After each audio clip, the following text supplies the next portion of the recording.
Hola a todos. Sí, si no, no soy yo.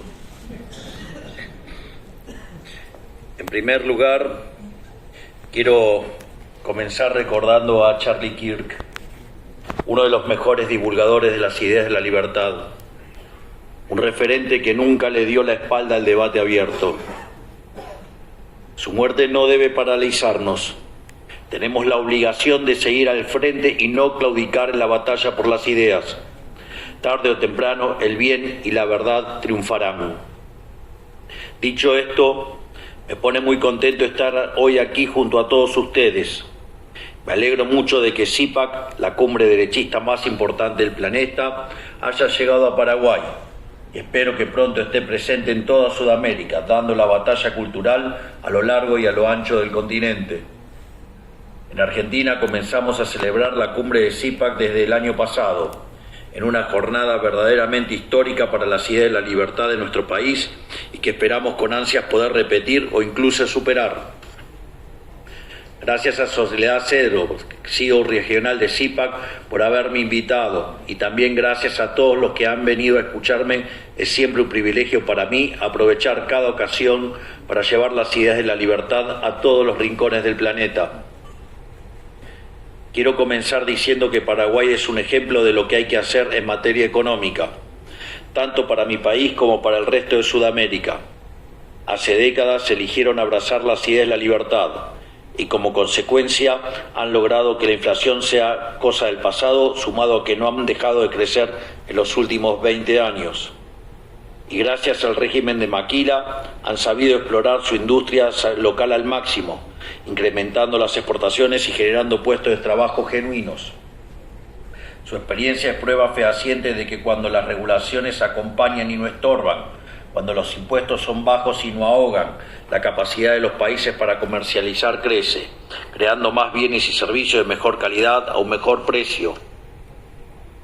En cambio, nosotros en Argentina, que tan solo estamos a una frontera de distancia, durante los últimos 20 años hemos hecho todo de manera diametralmente opuesta. Montamos un Estado elefantiásico con un gasto público enorme. Tomábamos deuda con todos los agentes del mercado existentes, a los que luego terminaríamos defaulteando. Una vez perdida la capacidad crediticia, emitimos pesos de forma descontrolada para financiar tanto gasto y, sumado a expropiaciones sin sentido, corrupción con la obra pública y un sinfín de calamidades, crecer como país se volvió algo literalmente imposible. De hecho, hay una frase muy contundente que solía utilizar Milton Friedman y que se lo planteaba siempre a sus alumnos extranjeros cuando les preguntaba sobre algo y le decía primero los datos. O sea, ¿qué dicen los datos? Bueno, en esto los datos son categóricos. Los resultados están a la vista. Entre el año 2012 y el 2024, Paraguay creció a una tasa anual compuesta del 3,1%, mientras que Argentina decreció al ritmo del 0,1% anual en el mismo periodo. Es decir, que en términos per cápita les diría que estamos casi un 15% abajo, un retroceso verdaderamente aterrador. De hecho, cuando nosotros llegamos al gobierno, la pobreza, digamos, cuando se corregía por lo que tiene que ver con los controles de precios y el sinceramiento de las variables, era del 57%. La inflación corría al 1,5% diario y obviamente teníamos además grandes problemas financieros en el Banco Central y en el Tesoro, y el déficit fiscal consolidado era de 15 puntos del PBI.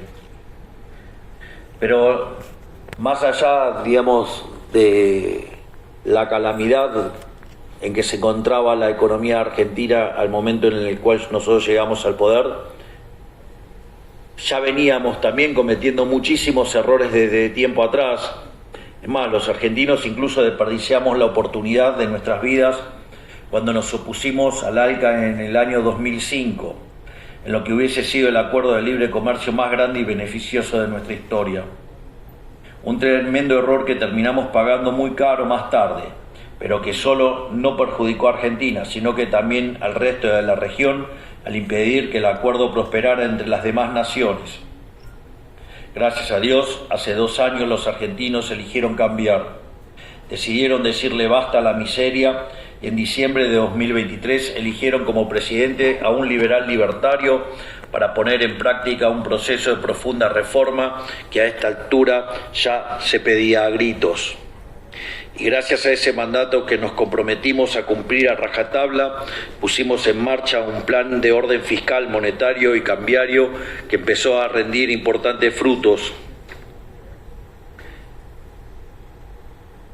Básicamente pusimos en orden las cuentas del Tesoro Nacional en el primer mes de gestión. A mitad de año pusimos en orden las cuentas del Banco Central y desde ese momento frenamos la emisión monetaria. Y no solo eso, sino que además hicimos cerca de 9.000 reformas estructurales. Por ejemplo, la baja de la inflación, donde pasamos de estar al borde de un nuevo proceso hiperinflacionario, es decir, la inflación viajaba al 1,5% diario. Hoy es 1,5% la inflación, pero en términos mensuales.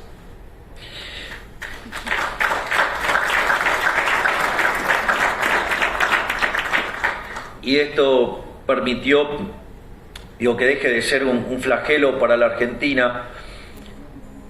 Hay que tener en cuenta que el impuesto inflacionario es uno de los impuestos más regresivos que existen, y eso, por ejemplo, nos permitió la baja de la inflación, los mecanismos de contención social del Ministerio de Capital Humano y la recuperación de la economía, con lo que tuvo aparejado en términos de mejora de salarios reales.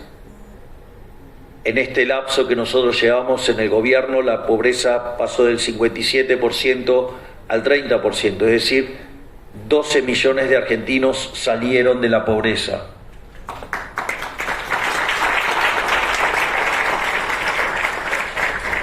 Y en materia de indigencia, hoy 6 millones de argentinos que antes no comían, hoy sí comen porque salieron de la indigencia. A su vez, en paralelo, somos el primer gobierno en los últimos 123 años de historia que tiene déficit cero después del pago de intereses. Entendimos que la raíz de todos los males de la economía argentina era el déficit fiscal, producto de la adicción al gasto público. Al igual que Paraguay, entendimos que equilibrar las cuentas y mantenerlas en orden debía ser la columna vertebral de cualquier proceso de cambio genuino. Al fin y al cabo, ningún proyecto, cualquiera sea su tipo, puede construirse sobre la base de gastar más de lo que se recauda. Las veces que se ha intentado, ha terminado indefectiblemente en catástrofe, tal cual ha quedado registrado en la triste historia de nuestro país durante el último siglo. De hecho, Argentina ha probado esa receta, que tiene el nombre de la receta keynesiana, que no es ni más ni menos que decir que es bueno el déficit fiscal, que es bueno la manipulación de la tasa de interés vía política monetaria, regulaciones y cercenamientos de libertades y controles. Y la verdad es que Argentina probablemente haya sido el país que más lo aplicó en la historia. Y la consecuencia es clara, de ser un país desarrollado, después de casi un siglo de estar aplicando estas medidas descabelladas, Argentina se convirtió en un país subdesarrollado, una cosa nunca vista en la historia. Por eso, el modelo que proponemos nosotros está inspirado en las ideas de la libertad que hicieron grande a Occidente y que constituyen los cimientos de nuestra Constitución Nacional, que nos condujeron a nuestra era dorada a principios del siglo XX. Nosotros recurrentemente, al momento de presentar nuestras ideas, frecuentemente trabajamos con la definición del liberalismo de quien es nuestro máximo exponente de la historia del liberalismo argentino, que es el profesor Alberto Venegas Lynch, hijo, que además tenemos el privilegio de que uno de sus hijos, Berti, sea diputado nacional por la provincia de Buenos Aires, y ahora hemos logrado que su hermano Joaquín, decida meterse en el barro de la política para ser candidato a senador por la provincia de Entre Ríos, senador nacional. Así es que, estamos llenando el Congreso de liberales puros.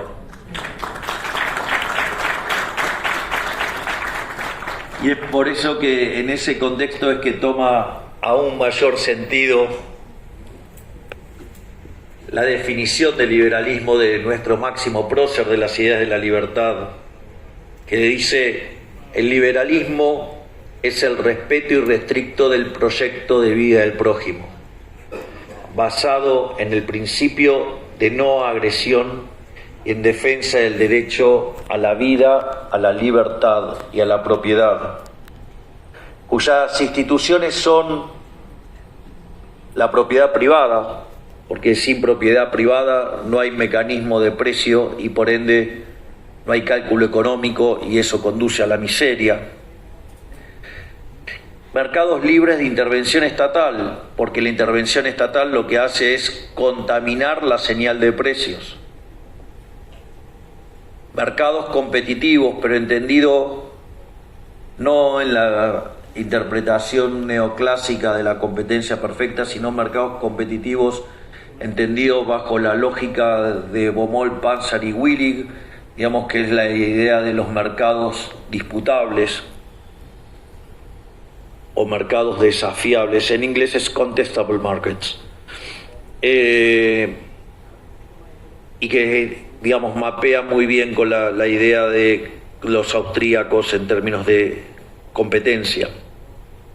A su vez, como admitimos que los seres humanos, gracias a Dios, somos todos distintos, esto favorece la división del trabajo, y la división del trabajo conduce a la cooperación social y a la prosperidad. Porque además, esto, más allá que estos principios que nos hicieron codearnos con las potencias del mundo y transformar la República Argentina en la tierra prometida de quienes buscaban un mejor porvenir, es muy importante como criterio al momento de definir no solo el norte de una política, sino cómo estructurar la política. Nuestra política está basada en criterios morales. Es decir, nuestro norte es que Argentina sea el país más libre del mundo y sabemos que eso nos va a traer prosperidad. Pero hasta ahí, es como pareciera muy abstracto.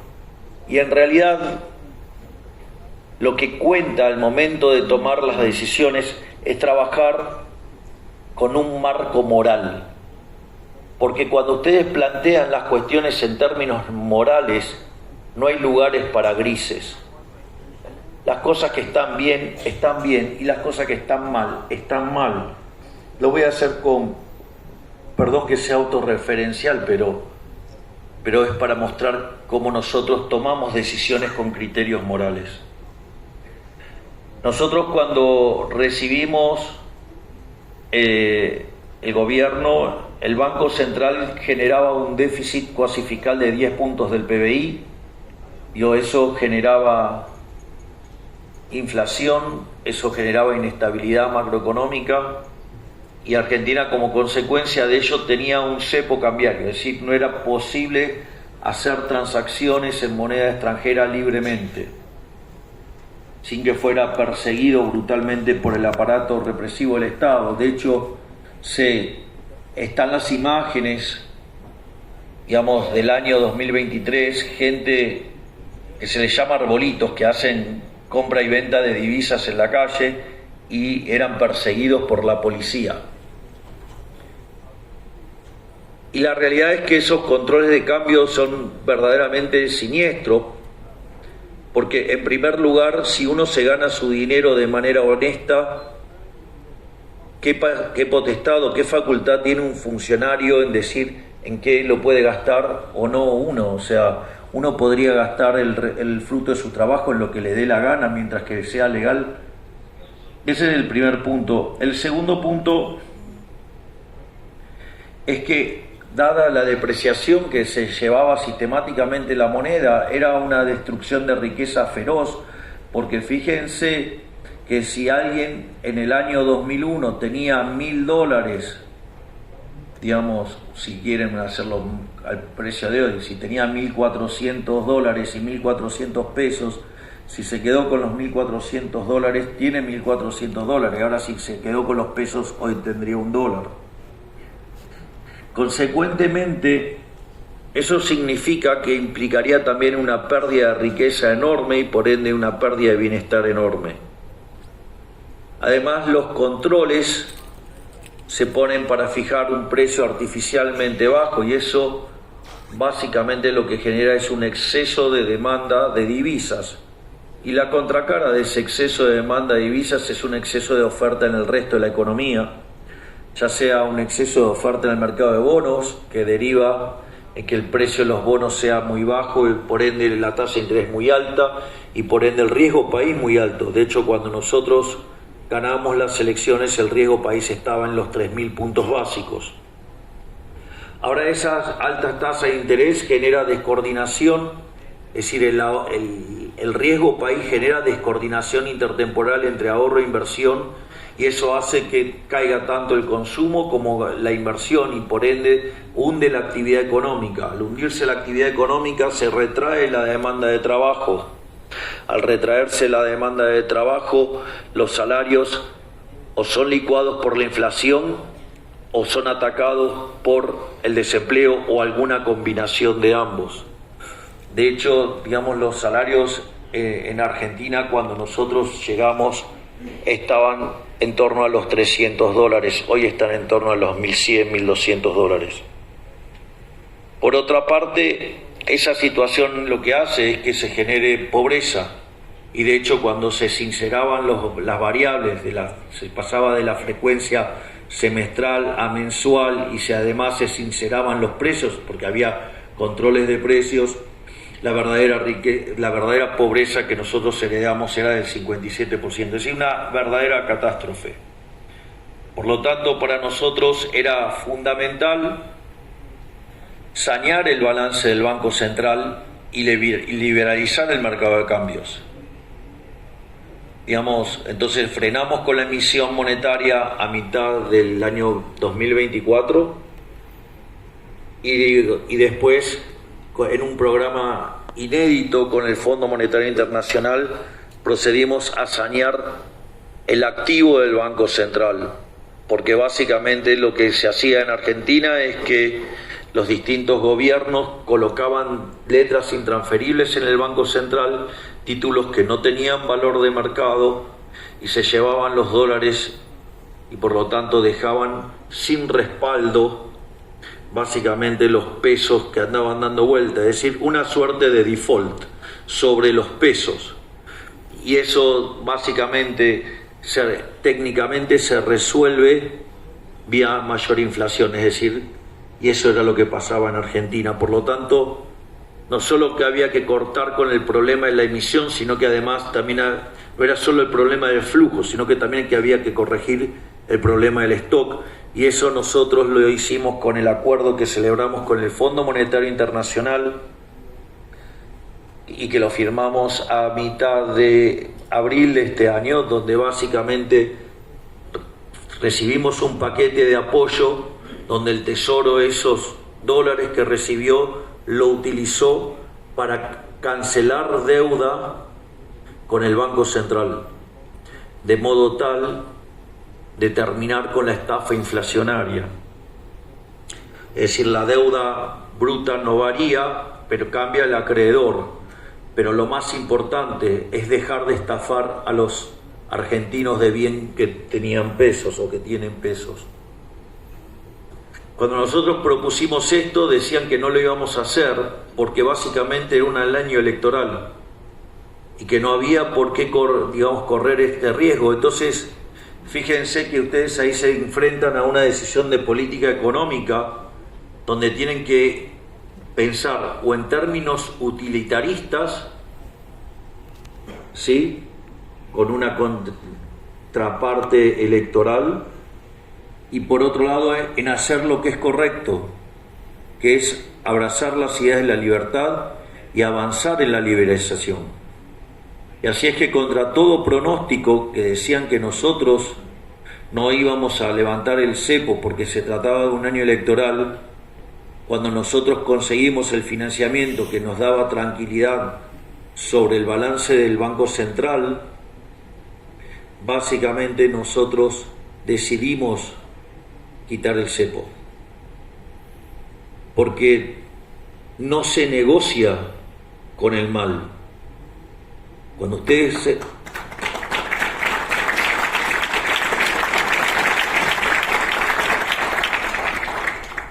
saben lo que es correcto y lo que está mal.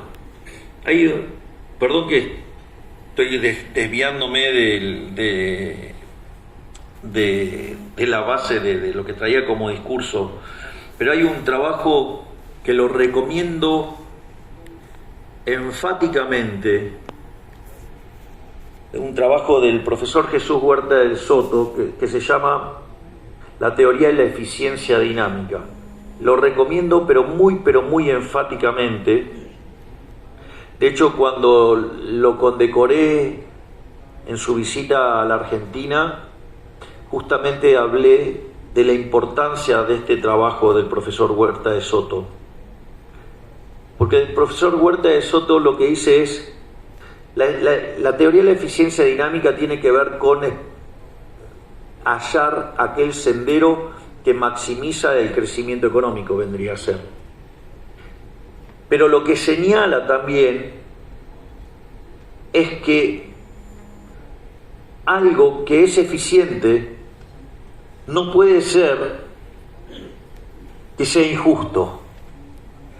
Es decir, ustedes por el óptimo de Pareto o en nombre del óptimo de Pareto no pueden estar cometiendo injusticias y aberraciones porque supuestamente eso utilitaristamente le va a dar algo mejor. Y eso no tiene sentido. De hecho, hay un libro maravilloso de Israel Kirzner que se llama Capitalismo, Creatividad y Justicia Distributiva, que cuando arranca la discusión dice: sabemos que el sistema capitalista y libre empresa es más productivo, ¿sí?, pero nos acusan de que el sistema es injusto. Y lo que dice Israel Kirzner es cierto que somos más productivos, somos más eficientes, pero si el sistema no es justo, no vale la pena defenderlo. Y lo que hace justamente en ese libro Israel Kirzner es mostrar que la combinación del principio de apropiación de Locke, sumado a la idea de Hayek de los mercados como proceso de descubrimiento, es decir, el capitalismo de libre empresa no solo es más eficiente, sino que además es el único sistema que es justo. Y lo que deviene del trabajo de Huerta de Soto es que si ustedes van y abrazan los valores justos, los valores éticos, la ética judeo-cristiana, que es la ética de Occidente, que es lo que está detrás del capitalismo de libre empresa, eso va a ser eficiente. Es decir, lo más interesante del trabajo de Huerta de Soto es que ustedes podrían meter a una economía en un sendero dinámicamente eficiente, es decir, que maximice el crecimiento económico, y no necesitan saber de economía. Lo único que necesitan es abrazar los valores morales correctos, es decir, gobernar con criterios éticos y morales acorde a los valores de Occidente, es decir, la cultura judeo-cristiana, que es lo que está detrás de la base de los fundamentos del liberalismo, y es por eso que trae tanta prosperidad. Y de hecho, en el caso argentino, en este aspecto, vale destacar que durante las últimas décadas hemos vivido el proceso inverso.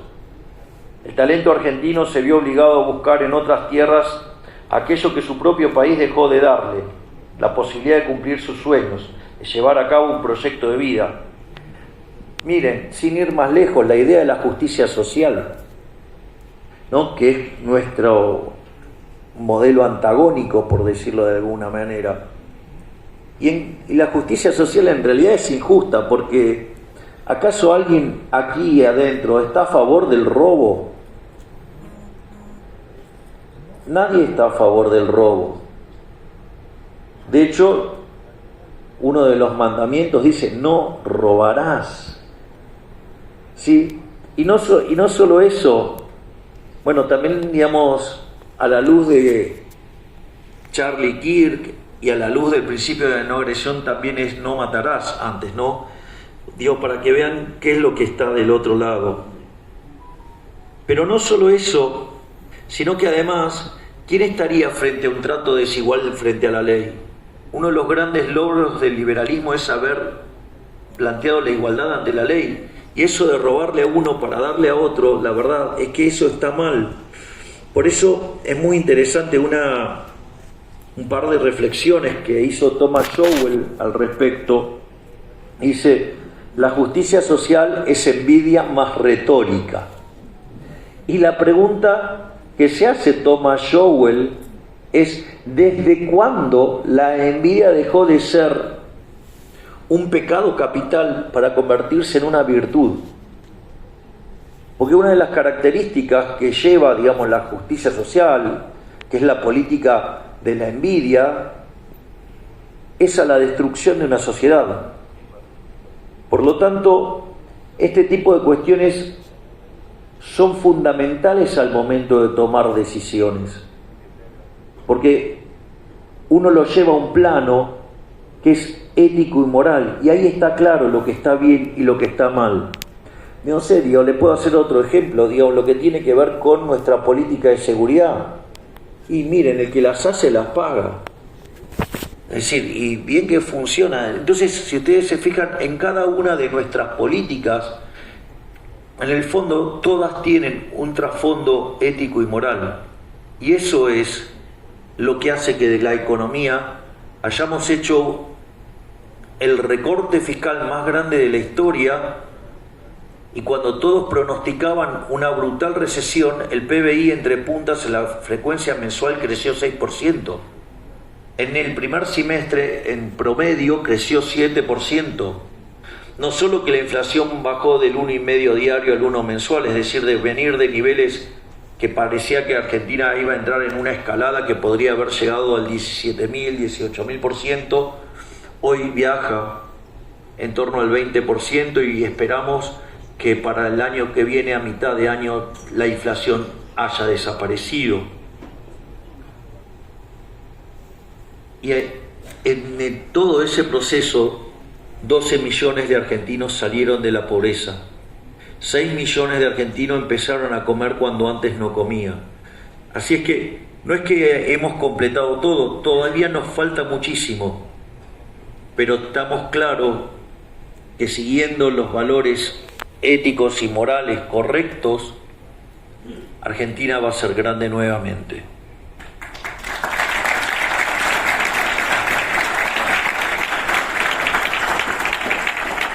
Además, es importante entender que no hay terceras vías en este camino.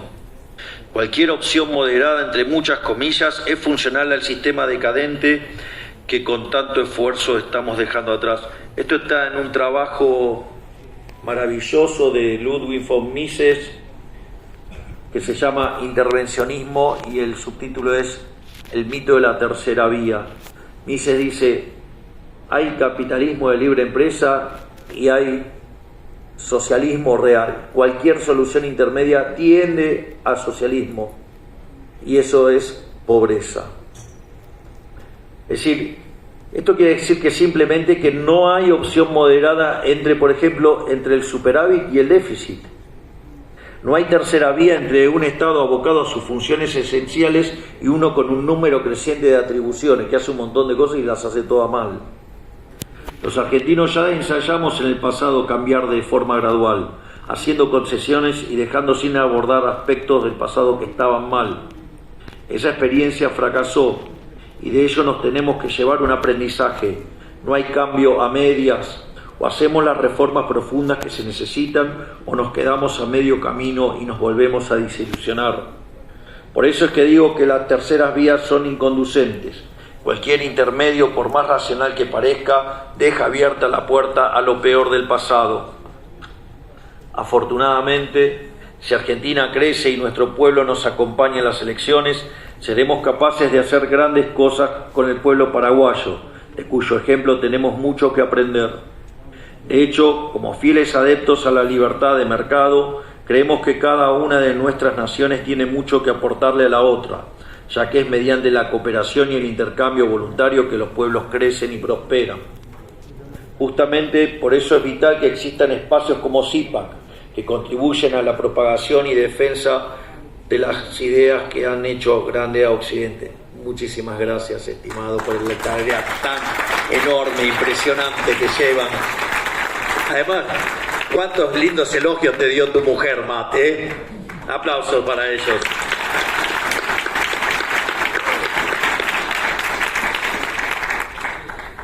En este sentido, en un contexto